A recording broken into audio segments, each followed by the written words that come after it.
Now let's talk about Boeing. It's also reporting quarterly results. In a few hours, actually, it'll be before Wall Street opens later today. The aerospace giant has been under intense pressure over safety and quality control following an incident in January in which an unused door panel flew off a brand new 737 MAX shortly after takeoff.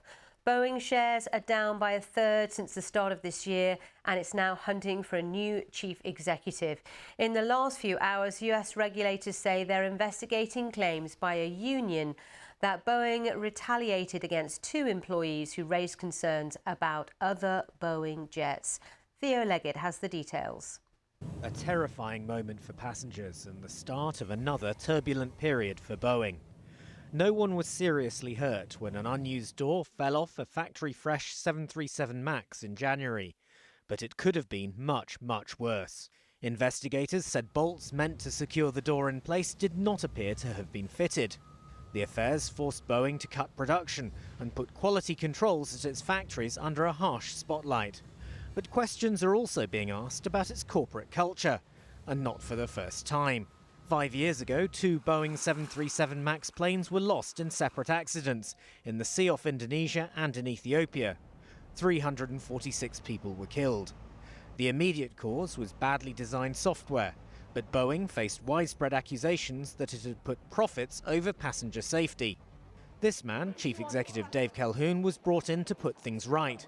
Now critics say he's failed. He's leaving at the end of the year. Meanwhile, the bad news just keeps on coming. Last week, Congress heard from current and former Boeing engineers about serious safety concerns. One said he'd highlighted problems with the 787 Dreamliner and faced threats from colleagues as a result. And, after the threats and after this, it's like, it really scares me, believe me. But I am at peace. If something happens to me, I am at peace because I feel like by coming forward, I will be saving a lot of lives and I'm at peace. Boeing insists it puts safety and quality above all else and won't tolerate retaliation against whistleblowers. But the aerospace giant still finds itself under scrutiny as never before. Theo Leggett, BBC News. Live now to John Strickland, aviation analyst with JLS Consulting. Good morning to you, John. I mean, the news is not going to be good from Boeing today when it does release its results. It's been such a disastrous year already. It's only the first quarter. Exactly, and it was a torrid quarter, as you just said there in the report, the quarter when the door incident with Alaska Airlines happened and all the investigation that followed from that particular incident and now regulatory scrutiny. The biggest immediate impact from that is that production rates of aircraft are down. There was a brief suspension of production of the 737 MAX aircraft following that incident.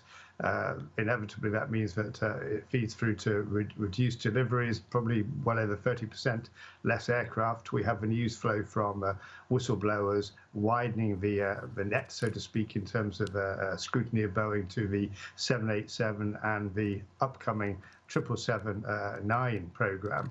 So there's a lot to do, and as your report also mentioned, the CEO, Dave Calhoun, has now announced he will leave by the end of the year, and a lot of questions will be asked about who is going to succeed him. We need the right type of person as a new leader of Boeing.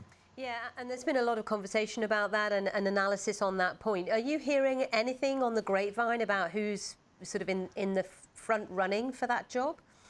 Not a lot so far. There are 1 or 2 candidates within Boeing itself who have stronger engineering backgrounds. I mean, Boeing historically was always seen as a company led by engineering prowess. It seemed to have lost that over the last couple of decades. So that's one possibility. Be it somebody within Boeing or outside, certainly I would be of the school that they do need to have somebody with that engineering background at the top.